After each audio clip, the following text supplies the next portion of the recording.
share a few of my recommendations around efficiency. There you go. Okay, I think you can start, just if you want to talk a little bit about your experience of working from home. The idea is to help people that are struggling and starting. The majority of the people started during COVID, but what are your tips for someone that's working from home, Josh? Yeah, there we go. First of all, always wear sunglasses. That's my top tip of the day. You want to wear sunglasses. Really? Yeah, you want to wear sunglasses when working from home so that you look really cool. And you generally want to smoke a pipe. So those are my top tips. Off to you, Bettina. Okay, I'm joking. Look, I've been working from home for a number of years, and I can tell you, having the people in your house understand what that means for you, and getting them on board. I'll be honest, it's not particularly easy. If you've got children or a spouse. When I started, I'm not married now, but I was married at the time for a long time. And when I started working from home, people would just open up the door or just lean in and ask questions. They didn't even like my door open. It's like, why is your door always shut? It's like, please, that shouldn't even need to be explained, but sometimes we have to explain it. And it can take a little bit of time. So what I recommend is just like as friendly as possible. You need to describe what's necessary for you to maintain concentration. Now, as a guy, my attention span is like laser focused. It's laser focused. I can't multitask, like not well. Most people can't multitask well at all, but physiologically, men's brains just are hunter brains, right? Laser focus, follow the trail, get the animal, right? Versus, pick fruit and farm and be able to listen to the 5 kids that you've got out there and making sure that they're safe. So we're actually wired differently, men to women are. We just are, and our brains function that way. So for me to stay focused, I have to understand, well, what are the consequences of an interruption? And statistically, it's right around 10 minutes of reset time to get back into the flow of what you're doing. So if you're coding, or if you're building an application, or you're building out an instance, or doing a migration, or you're having a meeting, or whatever it happens to be, if you get pulled off, maybe it's a phone call, or, no, just a quick question. I just have this one quick question. It's a nightmare. And by the way, these tips are good for everywhere, whether you work in an office. So I used to tell people, like, I don't even make eye contact, and trust me, this pisses people off, but they get used to it. And you got to hold the line on this. You have to hold the line. You can't argue about it. You can't you have a big beef. You just have to say, listen, if I get 5 interruptions a day, that's about an hour of my time, plus the time that it takes to answer the questions. Okay, so there's that. Now, I work really long days, not every day, but often. Yesterday was an 8 a.m. till 10 p.m. day for me. That's 14 hours of work with about that much lunch break. So if I have to take another hour, now I'm going to bed at 11. Or not even going to bed at 11. Now I'm going to watch TV and eat some dinner at 11. So not good, not cool, right? So you've got to get people on board with not interrupting you. Hold the line. And I don't break eye contact. I try not to look away. I just go 411 or 911. 411, 911. Is it an emergency or is it informational? Right? Yeah. And if it's information, I love this idea. We'll teach my kids about it. There you go. 411, 911. Now, kids will think everything's a 911. So you got to teach them the difference of that. But what people do now is they'll listen at the door. If I'm talking, they'll leave me alone. They just won't even bother. Maybe they'll text, and that's totally fine. They can text you, they can Slack you, they can send you an email, right? Or they can lightly tap if it's really critical. Of course, you want to be interrupted. But you've got to get everybody in the house on board that this thing that's happening here right now, this thing that I'm doing, pays for all of this shit. It pays for the deck and the yard and the pool, and it pays for the vacations. It pays for all of that stuff. And so, when they understand the seriousness of it, you'll get a little bit more compliance. That's probably, like, more than anything, the most important thing about a home office, I think. Now, I'm happy to show you what I've got going on. I've got my board here with my job orders, that I can track. I can reach out here. I can have a team meeting, and I can just show them right here, and I can scratch things out. I've got to keep a little bit of white space on my board for my team so that when we're covering things. This is actually a new office for me. I'm just setting it up now. I've got some more furniture coming in. A little bit of place to chill. Again, I've got bookshelves coming tomorrow and things like that. So I've moved up to the top floor of my house. But doing that, and then of course, just all the ergonomic things that you want. So I'll show you right now. I've got, this is raised, so I can still have 2 screens, okay? But it's raised so that I can be eye level if I'm having, whatever, I'm just not craning my neck, I'm not looking down. I can put my hard drive underneath. I've got a little low level light. It doesn't have to be bright, I can dim it. I recommend that. It's good to manage for eye fatigue, right? You can see here too, I've raised my monitor up so it's more comfortable for me. And I actually have one of those desks here that goes up and goes down. So if I want to stand up, I can do that too. And then if you're on a lot of meetings like I am, I like to have this little arm here. I can get my microphone up there, and I can do my DJ voice. Friday night DJ. So, it's everything's like within arm's reach. You just don't have to mess around too much.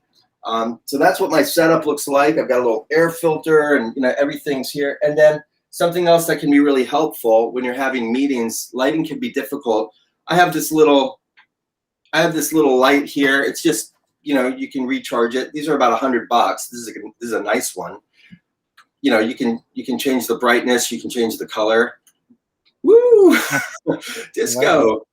Woo, dancing. Okay. So it's nice to have something portable like this, or just a small light that kind of gives you a little bit better light on your face. Some people like to use the circle halo lights, YouTube makeup tutorial coming up. Okay, so those are my recommendations for having a good home office set up in hopefully less than 5 minutes. You said almost everything that I wanted. We're getting double voice on that. What's that, Bettina? Yeah, you said almost everything that I wanted. That's cool, but I would like to share some tips of cleaning your space, because sometimes it's really hard when you're sharing a space with someone until you get definitely your spot at the house.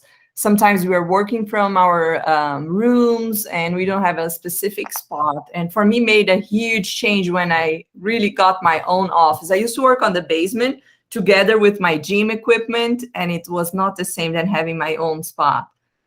And I saw some pictures online of places that you can try to set up your office. And I think this is a cool idea. If you have a balcony, maybe you can set up on the balcony, under a stair. And I really like this idea behind the couch. Some people don't have spaces in their house. They live in tiny spaces, but it's important to have a setup like yours is ideal, isn't it, Josh? But sometimes it's not possible. But if you it's true. You might have to work from the dining table, or even from your bedroom.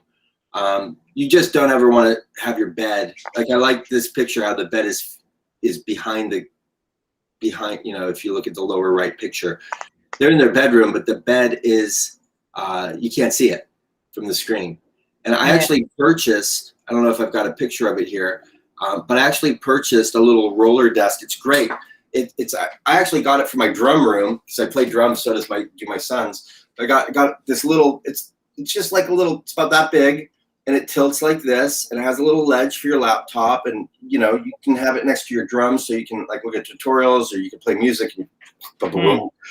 But what I've been doing is I've been sitting way down. I don't know. I can't see it. I've been sitting way down there. On my deck in a big, fat, easy, cushy deck chair, and I just have that, and under an umbrella, and the laptop's off my lap, so it's not hot. You can get a little desk like that and set up in your favorite easy chair and still stay cool and not be craning your neck down, and kind of have it up elevated. It's more ergonomical. So I think those are pretty cool. I agree with you. Yes, it's very important to have it. Another important thing is clean out distractions. So if you have a TV close to you or some gym equipment, it's really important to put it outside if it's possible, because you're going to be always thinking, oh, I should be working out, not working. And it's really hard. I had my gym equipment close to me on the basement. It was terrible. So if you can remove these distractions, it's very important.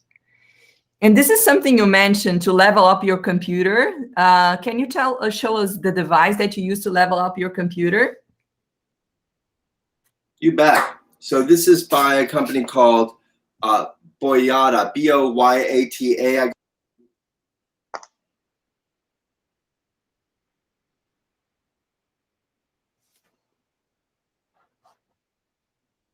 Mm-hmm.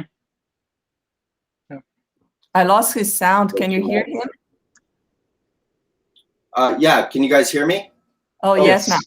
Oh, there we go. Is that better? Yes. Okay, yeah, so I got this. It's by Boyata, Boyata, Boyata. I got it on Amazon, and I don't want to take it apart now, but it's flexible, so you can tilt it down. You can, it's just on a very stiff armature, and that works great. So do books, so do phone books. That's a ream of paper, it all works. I use this stand that's from a company called Roost, and that's very nice because it's a portable one for people who works in technology, and we always need to go to meetings and take our own stuff. This is something really nice. I have an extra mouse. I have this keyboard, everything that's portable that I can take on my backpack and go to meetings and even work anywhere in a cafe. So this is very helpful. And you mentioned about lighting. I think lighting is also something very important. Definitely. Another point that we should cover here is establishing working hours. You mentioned you worked yesterday almost 10 hours, but if it's possible, like 14 hours. Like if it's possible, sometimes it's not, but maybe you can change from 9 to 3 every day if you get more efficient. That's the purpose of our webinar today, is to help you be more efficient and work less. That's our intention. Maintain your hours. That's tough for people who have kids. Your kids start arriving back from school around 3 and 4. How do you deal with that? Maybe creating hours and starting early will be an option. How do you used to deal with that when you were in Australia, Josh? You used to work from home when you were there, didn't you? Yeah, I did. That was weird. You're like 17 hours ahead, right? So as far as maintaining my hours, I don't know if I'm the best example. I'm a little bit of a workaholic. It's my own company, and so people who have their own companies, this. You're doing everything you can, and for me now, I'm the sole income provider for 5 of us, and so you gotta crank and make hay while the sun shines, which is fine. Everybody's got a different kind of energy personality, right? Doesn't mean that there's 7 billion kinds of energy personalities. There's really about 3 main ones. And then there's different levels within those styles. So my style, I'm what you call thruster. So I'm like, go, go, go, hardcore, nonstop, right until I drop, and then I'm done. Like I'm done. And I might be done for 3 weeks, where I'm just putting in 6 hours a day for a few weeks, and maybe not working the weekends. Or I could go 2-3 months in a row of 12, 14-hour days, 6 days a week, and 8 on Sundays, right? So it depends on like what your energy style is. Other people are super steady. Like they're super steady. They're just always going to have about the same level of energy, and they'll have to stop at the same time. Some people are morning people, some people are night people. Everybody knows coders, like to work late, will get up really early. They kind of run their own schedule. So you can figure out your own style and just kind of reflect on that. And then, and this is a big one, you just have to accept it. You just have to accept it. That's the hardest thing, isn't it? Yeah. I have a neighbor who didn't work on Fridays, and I was very impressed with him. How could he just not work on Friday? He was mowing the ground. And then I went to talk with him. What happened? Why don't you work on Fridays? He said he used to own an IT company. And he said that in the past 2 summers, their employees asked to work from Monday until Thursday only and have Fridays free. So they used to work more hours during the week and be more relaxed on Fridays or leave early. And they liked the idea. After summer was off, they kept doing. And I'm trying to do that. I'm not able not to work on Fridays, but at least Friday afternoons, I'm able to do it. I push, like Josh was saying, a little bit more hours every day to be able to not work on Friday afternoon. But that's on you. I don't know. Yeah, I think planning your week's really critical, right? We've talked about this before. Sunday nights, that's my planning session. I spend about an hour, plug in my calendar, go through all of my stuff, go through I use OmniFocus for my task management stuff. And, you know, if you're really well planned and you're fairly disciplined, it comes natural, it works great. If you're not, it's a little harder. But yeah, it can be, I can't imagine taking every Friday off and being successful. I can't imagine taking Sundays off and being successful. I really can't. Like, I just can't. Someday, you know, I hope to have enough people on the team to be able to cover that stuff. But, you know, yeah, you just got to work within your limits. Yeah, I love to use Sundays to plan. So Sundays from 5 to 7, I sit on my desk and I plan the whole week. So whenever I start working on Monday, I'm ready to rock and roll. Perfect. What is your opinion, guys, about separating the work and the home computers? I only use one for everything, but my husband works in a corporation, and for him, it's really helpful to have 2 computers because of the restrictions on security that they have in their companies. What is your opinion about it? Yeah, I mean,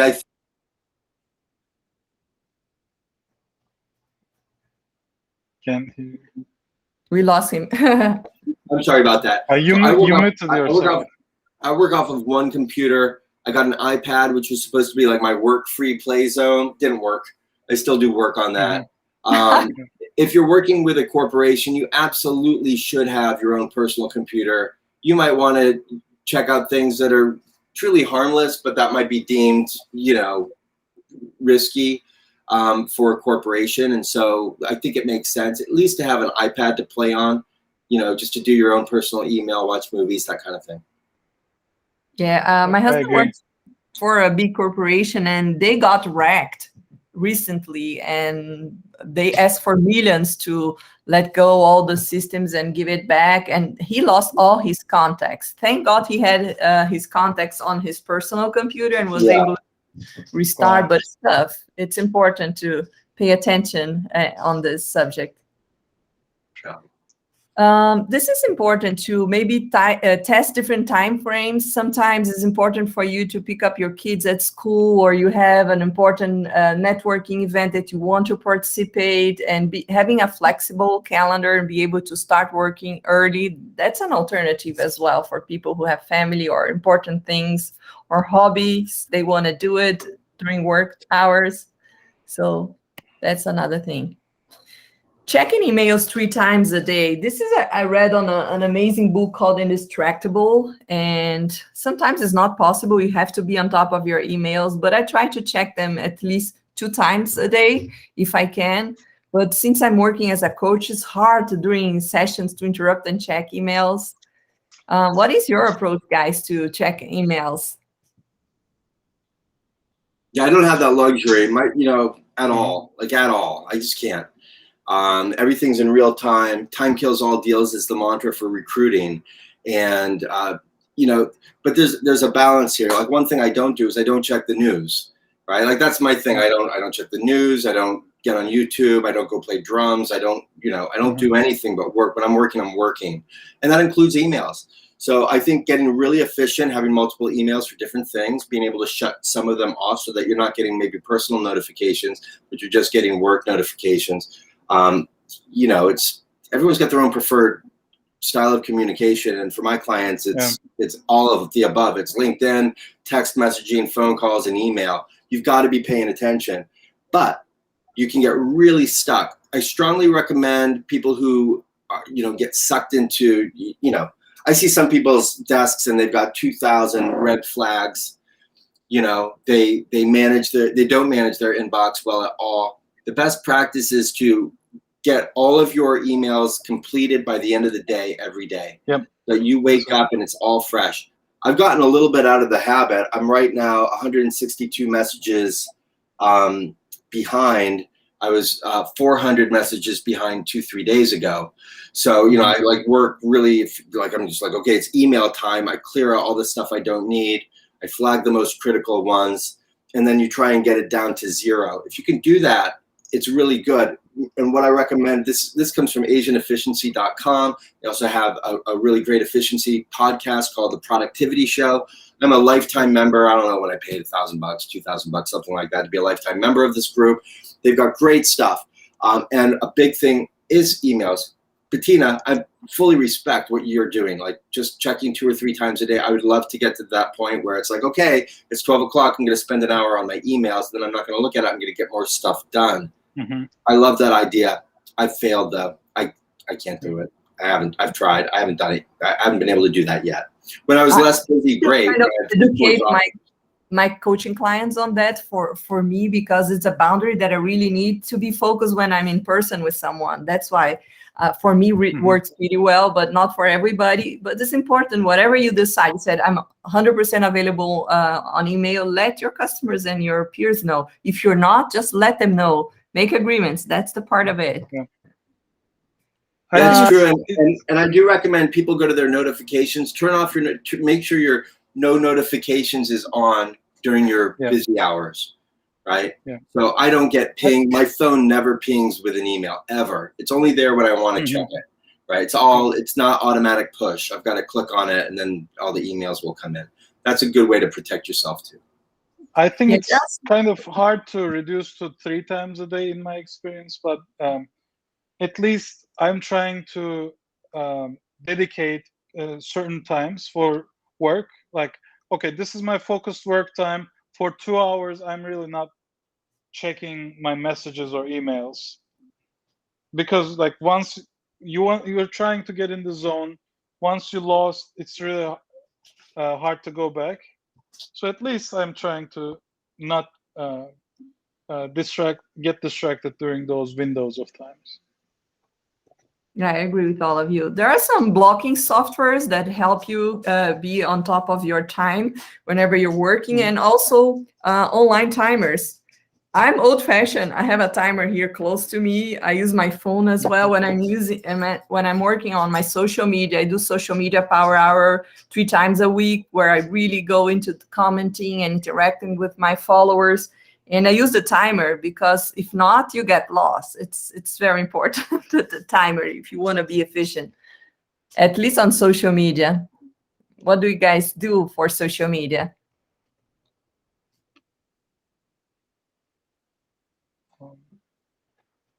Hey, sorry, girlfriend's taking off.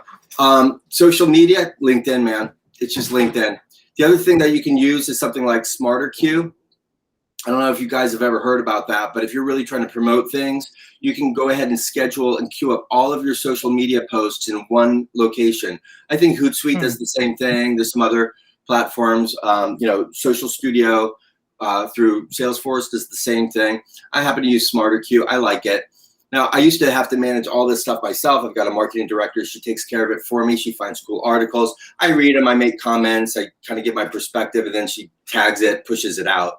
And that's a great way to make sure that you're still putting your information out, but you're not having to do it in real time. So you can say, okay, and then you can evergreen your posts too. So like run this one 3 times. And then you can schedule it also to different times of the day for different media platforms. So I'm on Facebook, LinkedIn. I've got my business LinkedIn, my personal LinkedIn, and then also, what else am I on? YouTube. Well, I don't think it's, oh yeah, Twitter. Are you on Twitter? Yes, I use Social Bee, a similar platform for posting as well. It's really helpful. You're muted again, Josh. Oh my God, did I just say all that incredible information and no one heard me? Yeah. We all missed it. Wow. We heard about the platform. Your last few sentences. You heard about the platform? Yes. Okay, yeah. Yeah, so Social Bee, just whatever. Social media platform. Anybody can get those. A lot of them are free. Some of them can be as cheap as 10, 20, $30 a month. I think they're totally worth it because you can just sit there on a Sunday. I'll load up all of my posts for like 2 weeks, right? And then just click a button and they're going to get pushed out. It's a little bit of a planning. It can take a couple days, full days of actually figuring out, okay, what time should these go out? You know, where's my audience for this platform? And you got to kind of figure all that stuff out. You can Google it. And it works very, very well. That's what I recommend. And then I'll still throw up posts like I just got a thought, like, post and get some hits. I do 15 days in advance as well, and I have an assistant that helps me out categorizing and posting, but it's awesome. And talking about tasks, you mentioned use a task manager. I use Trello and I use Salesforce, but it's important also not to do just tasks, but think in the big goals that you have in your life and be sure you're in the path to get them. So what tools do you use to task management, Josh? I use OmniFocus, which is just Mac. It's a Mac specific program. And I don't want to give away too much stuff, but I might be able to show you. I tried it out before. It's a little complex. It's as complex as you want it to be, and it's as simple as you want it to be. So here's what I love about it. First of all, I can say to my phone, remind me to call Bettina OmniFocus. All right. And then that will go ahead and create an event inside of my OmniFocus thing. So I can just talk into it. I also have short keys. I can just hit, a quick little thing and up comes the task. I type it in, hit enter. I can flag it. I can drop it into a project. I can do all of that stuff so fast. Just like boom, boom, boom, boom, boom, short key, boom, type it in, enter, boom, and then keep my workflow going. I don't have to move over, start mousing things, mess around with Outlook, all that kind of stuff. You can set it for certain reminders. You can create projects. And the way that I do it, I don't know if I can share this. Let me see if I can share this real quick. Present a window.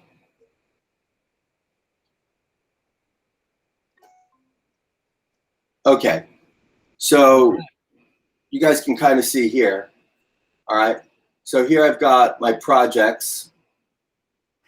And one of the things I can do, I can just quickly short key, like call Bettina, Endeavor search. I can tag it as something I can do tomorrow, and I can flag it and save it. Okay, boom, now I've got an event. All that stuff drops into my inbox, which I should go through every day. You can see it's kind of full right now.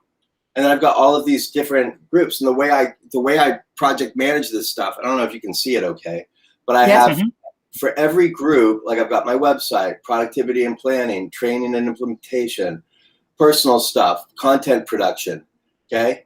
And on all of these things, I have 2 groups. And you can create different kinds of stacks. This stack is just like, some of them you can create and it's like, do this, and then the next one pops up, do this, and the next one pops up. So it's like a flow. I just have individual activities, and then I organize it so that I have this week and I have my queue. Okay, so that on Sundays, I go through, I move things from my queue, which are just ideas, thoughts, maybe I need to do it, and I determine, should I do it this week? And if I do, then I can jump in, and here you can see update Smarter Queue. That was from April. I need to complete that, right? You've got ongoing things. So now this says update Smarter Queue for on Sunday, right? The date's right there. So you can set it to be automated, and I can wake up every day. I've got like, I don't know where it is. I'll have to look, but you can set up like personal things. So we've got a morning routine, and every day those morning routines will come up. Here we go, failure and accomplishment list. Now, as I said, I've been bad about using this. I've been really terrible, but I can tell you that when I was using it fully, man, I mean, a lot of things happened, moved, and all this other stuff. But when I was using it fully, it was like magic, and I lived and breathed it every single day. So it can run away. You really got to spend time with it and learn it. But once you get it going, it's awesome. Yes, my one is similar than yours, but it's on Trello. I do my thought download also with my phone. I voice all the tasks that I want. Then I categorize by color. Everything that I'm depending on other people and I already started is on pending. I separate on Sundays my priorities of the week, and then I just drag and drop at least 5 to 10 activities every day. And my I like that. You prefer Kanban? Yeah, it's still a Kanban, isn't it? Yeah.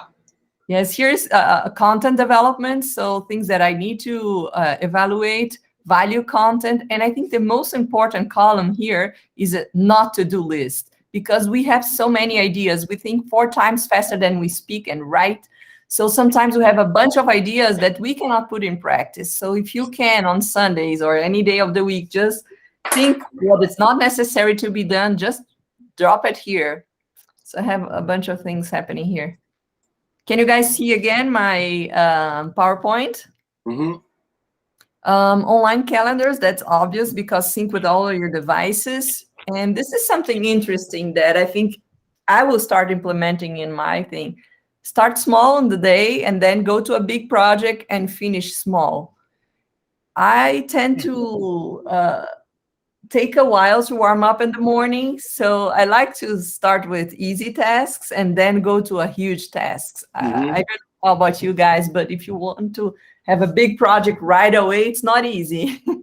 So I like this idea of start small, then go to a big one and finish small. What are your really good. That's really good. Yeah, I love the not to-do list too. I think that's a great idea. Yeah. Leave work ready for tomorrow. This is essential. I think at the end of the day, just rethink everything you did and try to prioritize the tasks for the following day. That makes a huge, huge difference. Whenever I not do this, I get lost. I think I lost half an hour in the morning when I don't do that. Do you guys plan? It's a good getting things done principle, isn't it? Right? You write down the 6 things that you absolutely know you'll have a successful day if you complete all 6 things. And then something I learned from a Tim Ferriss book, which I've always, some of his stuff's pretty cool. And I use this still regularly. You write down the 6 things that must happen the next day, and then you star the one. It's not even the most important one. It's just the one that's hardest. It's the one that you're least likely to do, that you're most likely to put off. And so then following that, Mark Twain, if you wake up every day and swallow a frog, like everything's easier. I forget the exact quote, but it's something like that. So if you wake up every day, swallow the frog, the rest of the day is going to feel like cake. So if you wake up, and then I know you like to start small, but it might be a big one, right? So this is the thing that I keep procrastinating on. It has to get done. You start that. You do that first. You just, and it physically hurts inside. It's like doing something that you're being made to do that you don't want to, but you have to do it, right? If you can do that, one, you build up that muscle, you get that flexibility around doing the things that you don't want to do, right? And then it's done. And honestly, if you can do that one star thing, the rest of the day, it not only feels like cake, it feels like you wouldn't have to do anything else because you got the most important thing done, So I recommend starring something and starting with it. Star it and start it. I like it. The to-do list, we already talked about it. Unplug your phones if you still have one. But if you have kids, take the important calls and take breaks. I think that's huge. I don't know if you stop, guys, but I stop. And I have something pretty cool here. I don't know if you guys heard the brain tab. And I try to take breaks using this. It's pretty cool. It's like a meditation glass. Brain tab is the name. Oh yeah, okay. So whenever I have 15, 20 minutes, I need to relax, reset my brain. I just lay in the couch and do it if I can. After lunch, it's really refreshing to start focus again. And that's really good. I've got something that I recommend to people. It's called iDoser, IDOSER. You can get it for your iPhone, possibly for Android. I don't know. And it's binaural beats, basically. And so you can pick, like, I'll use it in the morning. I have 2 that I'll play. They're about 10, 15 minutes long. Is that an app? Yeah, it's an app called iDoser. And I'll see if I can find it here for you.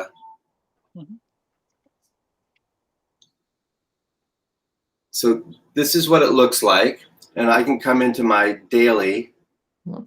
Okay, and then I've got, Brain Power Plus, Confidence, After Awake, which is a big one, and Alert. So I like the After Awake and the Alert ones, and I'll tap both of those, drop it into my library, click play, and it'll run both of them straight through. And it just works. It's like having a cup of coffee without the caffeine. So that's really good. And you can use it for sleep. Sometimes I struggle. Honestly, I don't sleep that great. I just don't. And if I'm really struggling, I'll plug that in, put on my, big fat headphones and put on one of the sleep programs, and I'm out like a light. Maybe not for the whole night, but I'm out like a light, and that's really helpful too. So that's a really good one for taking breaks. I also recommend people check out something called Pomodoro. Has anyone here heard of that before? No, what is it? It's just a tomato timer. I've got one here. It's right at the top of my computer. I've got it on here as well, and it's just a timer. And the idea is that you can schedule how many sessions of work and then how many breaks in between, and you can have it tick in the background or be silent, but a little alarm will go off or a bell. And so mine's, a lot of people will start off, they'll do 25 minutes of focused work, and then they'll take a 4-minute or 5-minute break, and then they'll do that again. And then after 4 sessions or 8 sessions, then you get a 20-minute break, and you can schedule it how you want. And generally people start with 20, 25-minute work bursts, and then they grow up to about an hour, and then you want to take 5-minute breaks. And so it's like, okay, no matter what, I'm just doing email right now. And until that timer, and this is where, like, I don't have ADD, but I could. I don't. Like, I'm not a clinical ADD person, but I'm easily distracted. Okay. So somewhere in the middle there. And so using the Pomodoro, it's like, oh, I need to do this. Oh, I need to do that. Just like you talked about, the brain's working 4 times as fast as you talk. Of course, if you talk as fast as me, then figure that out. That's a nightmare. So using the Pomodoro was really useful for, like, I'm just going to stick with this task. It makes you do the thing that you don't want to do for just a little bit longer. You build up that muscle.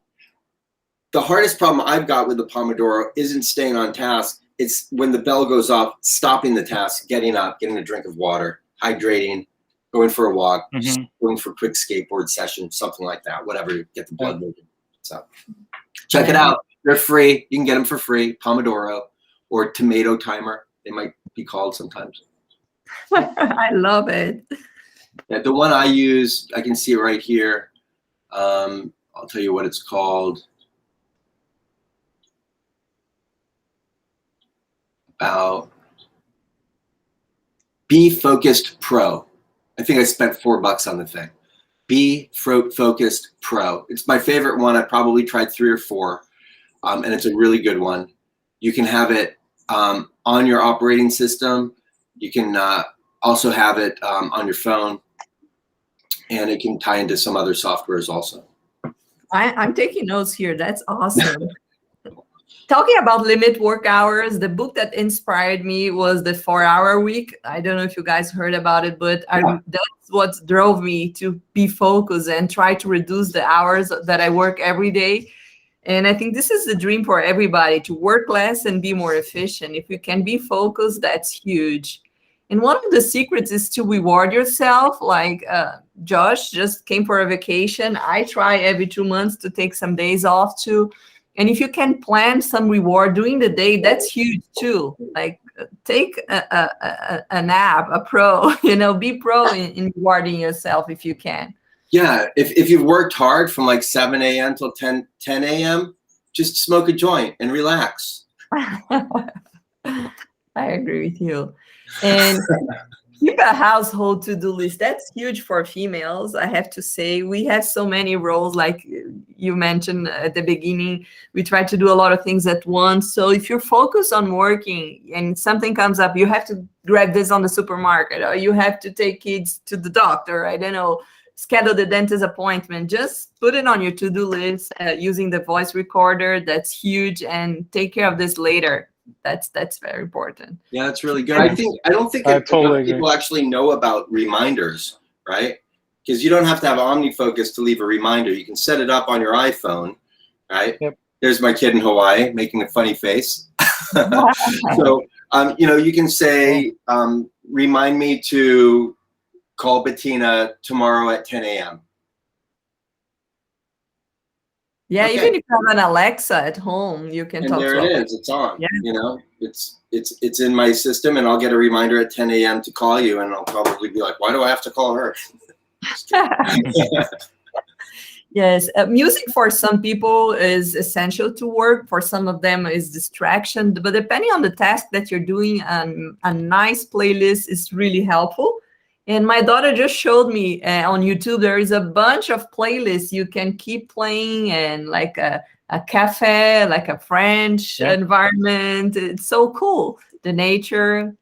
Do you guys use some? Does music? Yes. I think it helps me focus.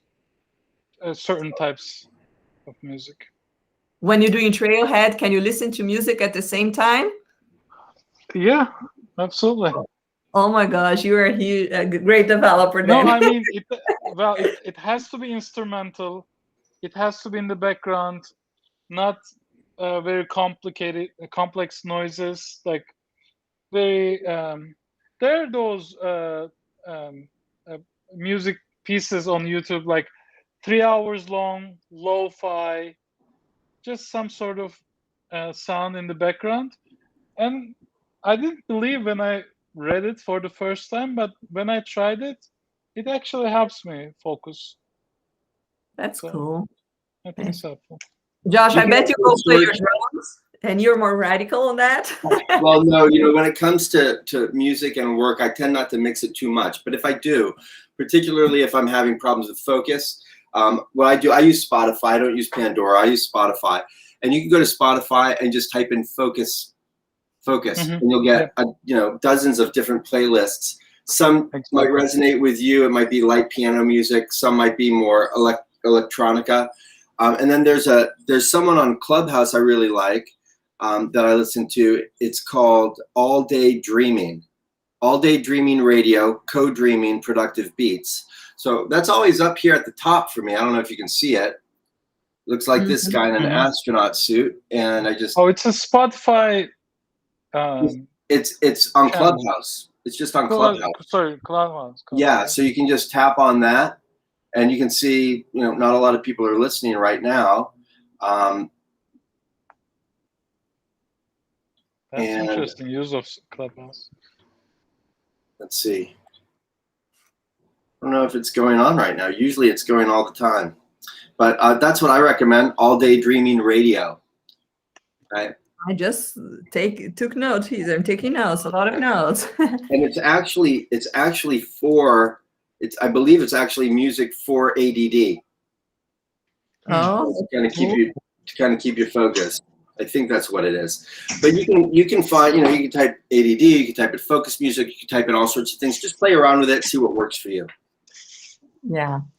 Establishing routine, that's something for me works. I know that in the morning I'm doing this, lunch, afternoon, depending on the day, but for some people, they like to be more relaxed on routine, but for some people might be helpful. Publicize your work hours. That's important. Here, this is an example of checking emails, but that is a book that I really like. It's called Boundaries for Leaders. And I think it's important for you to let your clients about your working hours, because sometimes they don't respect your working hours. And due to the time change as well, some people is in the East Coast, West Coast. In my case, I work with a lot of people in Brazil. How do you guys deal with that? Your working hours, do you have limits, or are you just open for anything? I'm the wrong guy to talk to about that. Yeah. You're always reachable. Okay, hire a virtual assistant. As you said, you have someone helping you on marketing, Josh. I have some people helping with my podcast, helping with posting things on social media, doing reports, and that's very helpful. You can find people that are willing to work for less per an hour. Do you guys have any suggestion on where to find virtual assistants? I recommend Upwork.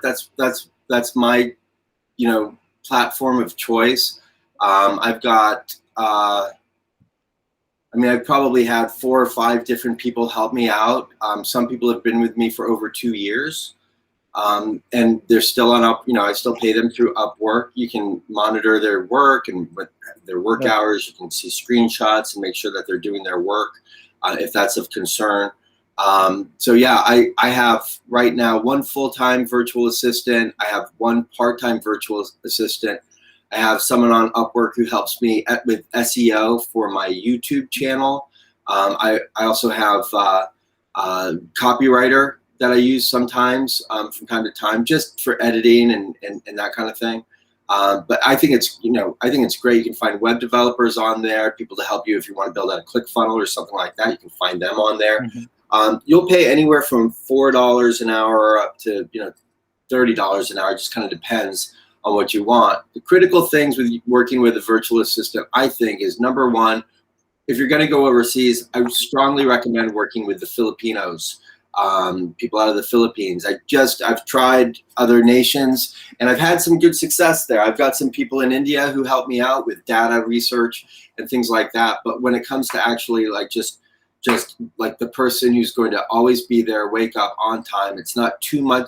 I mean, the time difference is crazy. My gal starts at like 2 a.m. her time, but she works my hours. And I've just found that, not just through myself, but friends of mine who I know who use VAs, that the Philippines is a great place. I don't want anyone to think that I'm disparaging any other country. If you're listening to this, like there's a lot of different great places where you can find VAs. I've talked to some really good people who are extremely affordable in Eastern Europe.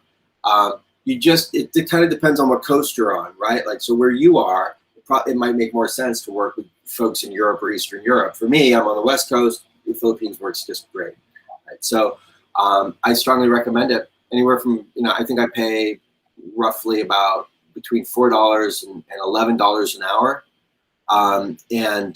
But then I give big bonuses too. When there are successes or good performances, I'll chuck a bunch of money.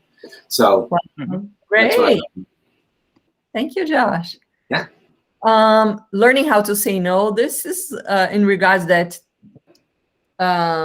not to-do list that I just shared with you. It's important to select what you're gonna get into.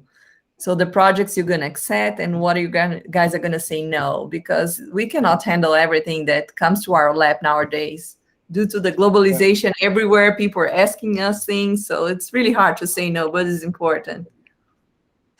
Work on conventional hours if it's possible, if you want to start early. Sometimes I work on weekends very early. I wake up 5:30, depend on your work schedule, but sometimes really, really work and boost your performance. If you have kids, consider childcare or try to find someone to help. It's impossible to work with kids at home. It's not impossible, it's really hard if you don't have, depending on the age, they don't understand when you talk. If they're below 7-year-olds, it's really hard to let them understand their interruptions and when is a 401, when is a 911. That's really complicated. Depends on how old they are. Mine are teens and it's okay. But if they're younger, it's very difficult. Folks, I'm super sorry, but I have to go. This has been a really fun conversation. I'll just leave it to you, Bettina. Great program. I hope slides only. We're finishing here. Yes. Yeah. Thank you, John. I hope this goes up. Hopefully that first 15 minutes or so gets cut because it's kind of goofy. But Josh, just a quick question. What are the times for your Salesforce Clubhouse meetings? Sure. I have an Ask Me Anything show. That's at 3:00 Brooklyn time on Fridays. And then I have the Salesforce Hiring Lens. That's at 12:00 East Coast time on Tuesdays. Great. Okay. Looking forward to meet you there. All right, man. Yeah, if you jump into the club, you'll see that they're posted.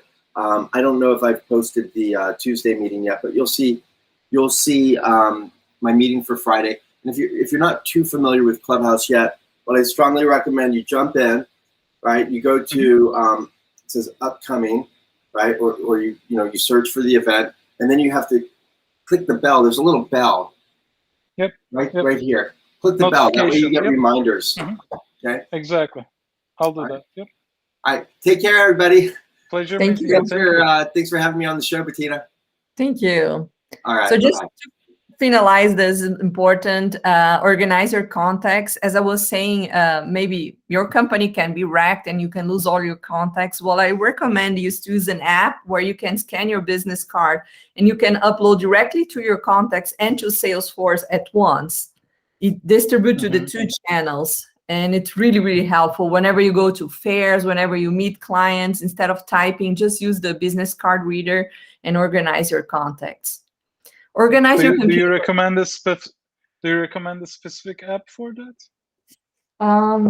I have a smart card right now, and it's Smart really card. helpful and connects with Salesforce, but that you need to pay for use the paid version, but it's really, really helpful. It's called SAM card, SAM card, and integrates with Salesforce.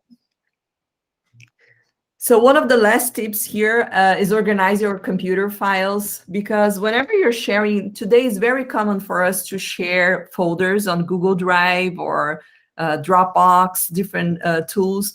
It's important for you to have a structure on how to name your files. And I really think this structure works, where you have the year, the month, the date, the name of the file that you're using, and you can have the initials of your name at the end. That's very helpful. Doesn't matter which one you use, but have a structure on how to storage files, because if you have a virtual assistant helping you out, if you explain the way you want the files to be named, it will be much easier to find the files, and you're going to have more productive hours if you use this type of thing. Keep paperwork clean. I don't know how to you organize your table, but I have here a folder that I put all the paper that come to my hand, and once a week I go to my paperwork and I try to put everything on Trello, on my task management tool, and keep the paper. Sometimes you need the paper, you need to scan it, but keep it organized. Sometimes your table can look a mess if you don't do it. Absolutely, yeah. And the last one is really clean up with intention of resetting your day. I do this once a week, and it's very powerful whenever you organize your corner and say, hey, this is my sacred place. Let me take care of it and leave it perfectly for you to start on Monday. That makes a huge difference. Totally. So here are all our tips on how to be more efficient in your home office environment. I hope you guys like it, and I hope to see you in the next webinar. Did you like it? Yes, thank you. Do you think it was for you? It was a very helpful. Yep, thank you very much. Can I ask a question? Yes, let me stop sharing. So when I started working from home 5 months ago, I think one of the challenges I first came across was the sedentary nature of working from home.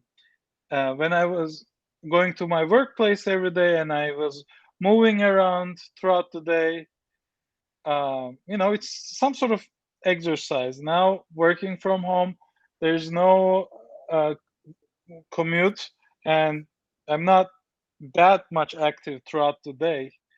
So it was a little bit challenging in the beginning, and I gained some weight. So do you exercise regularly every day, or do you take your time to go for a walk? What would you recommend on that? So this is something I teach on my coaching practice, is how to find balance between your professional and personal life, and taking care of your health is huge. So what I teach my clients is to create a morning routine. And I start by recommending them a book called The Miracle Morning.